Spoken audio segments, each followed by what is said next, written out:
এটা আসলে জটিলতাটা কেন সৃষ্টি হলো বলে আপনার মনে হয় এবং জট খুলবে কিভাবে? জটিলতাটা তৈরি করেছে ঐকমত্য কমিশন, যেটাকে আপনি ইউনুস রিয়াজ কমিশন বলতে পারেন। ইউনুস রিয়াজ কমিশন যেটি করেছে, নিবন্ধিত সব দলকে ডাকে নাই। ফলে এই কমিশনটি আসলে অর্ধেক কমিশন, পুরো কমিশন না। নিবন্ধিত রাজনৈতিক দল সবাইকে ডাকা উচিত ছিল, তারা ডাকেন নাই। তারা তাদের মনের ইচ্ছা মতো জুলাইয়ের পক্ষে জুলাইয়ের বিপক্ষে আগেই ভাগ করেছেন। কে জুলাইয়ের পক্ষে কে জুলাইয়ের বিপক্ষে, এটা তারা কিসের ভিত্তিতে ভাগ করেছিলেন এটার কোনো ডেফিনিশন দিয়েছেন? ওনারা দেন নাই। তারপর তারা যেটা করেছেন, সেখানে যাওয়ার পরে তারা বিভিন্ন প্রস্তাব দিয়েছেন এবং এইখানে যারা আছেন তারা অনেকে সেখানে উপস্থিত ছিলেন, হয়তো হেলাল ভাই ছিলেন না আমার ধারণা, কিন্তু শিশিরমণিকে আমি দেখেছি। তখন মনিটর করেছেন, হ্যাঁ, শিশিরমণিকে আমি দেখেছি এবং শিশিরমণির আমার অত্যন্ত প্রিয় একজন মানুষ, অত্যন্ত যৌক্তিক কথা বলেন। যুক্তি তাকে শিখতে হয়েছে, উকিল।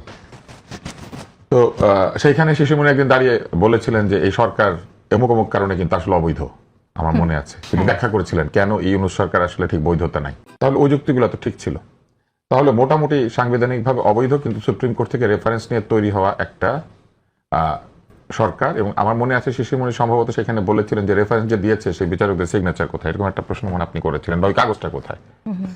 বৈধ বলি নাই, আমি বলছি যে 106 এর উপর বৈধতা না, 106 এর উপর জনগণের পাওয়ার। উনি বলেছেন জনগণের পাওয়ার, কিন্তু জনগণের পাওয়ার কোথা থেকে আসছে? জনগণের পাওয়ার জনগণের একটা পক্ষ থেকে এসেছে, পুরো জনগণ তো ওখানে আসে নাই। যদি আসতো তাহলে আবার গণভোট লাগে কেন? জনগণের পাওয়া পেয়ে গেছে, সবকিছু করে ফেলতো না, সেটা আবার পারছে না করতে। তখন তারা কি করলেন? তারা একটা বাস্তবায়ন আদেশ দিয়েছেন। সেই বাস্তবায়ন আদেশ যে দিয়েছেন প্রেসিডেন্ট দিয়েছেন, কিন্তু ওই প্রেসিডেন্ট ওই আদেশের মধ্যে সংবিধানের নাম উল্লেখ করেছেন। এখানে আছে ওই আদেশটার মধ্যে, সেখানে আছে যে এই কোন নির্বাচন কমিশন করবে। তাহলে নির্বাচন কমিশন করবে যে নির্বাচন কমিশন সংবিধানের অধীনেই তৈরি হয়েছে। তাহলে উনি নিজেও ওই সংবিধানের অধীনে শপথ নিয়েছেন, যে সংবিধানটা আছে। সেই সংবিধানের প্রেসিডেন্ট এইভাবে সংবিধান সংস্কারের আদেশ দিতে পারে না। উনি কোনো কিছু তৈরি করতে পারেন না যেটা সংবিধান সংস্কারের লক্ষ্যে তৈরি হবে। এটা করতে গেলে তাকে একটা নির্বাচিত সংসদের মাধ্যমে অনুরোধ পেতে হবে। অনুরোধ যারা করেছেন তারা আবার ওই শিশিরমণির ওই বক্তব্য অনুযায়ী যে 106 রেফারেন্সে তারা ক্ষমতা নিয়েছেন, কিন্তু আসলে এটা 106 রেফারেন্সে নেওয়া যায় না।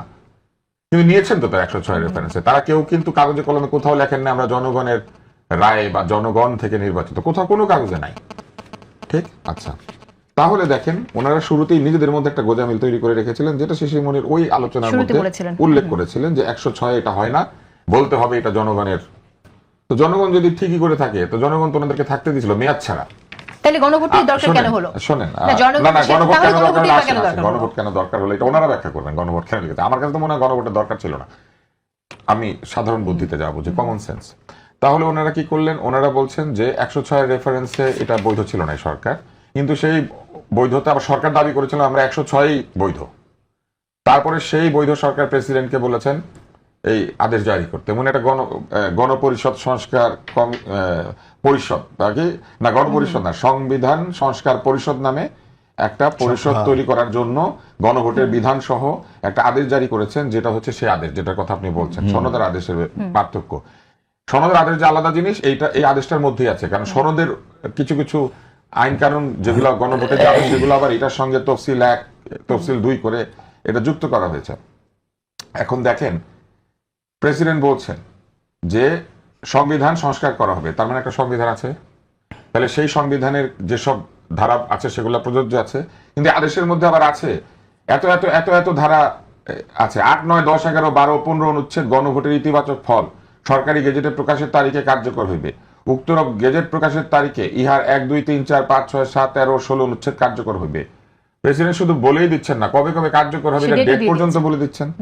তারপরে আবার এটাও বলেছেন, যেহেতু সরকার গণ অভ্যুত্থানের মাধ্যমে প্রকাশিত জনগণের সার্বভৌম ক্ষমতা অভিপ্রায়ের ভিত্তিতে, এইটা হচ্ছে ওই যে শিশিরমণির সাহেবের ওই যুক্তি, এই যে জনগণের সার্বভৌম অভিপ্রায় ভোট ছাড়া কেমন করে হয়? এই সরকার তো বলে নাই তারা বিপ্লবী সরকার, এই সরকার তো বলে নাই যে আমরা এই সংবিধানকে তুলে দিয়েছি।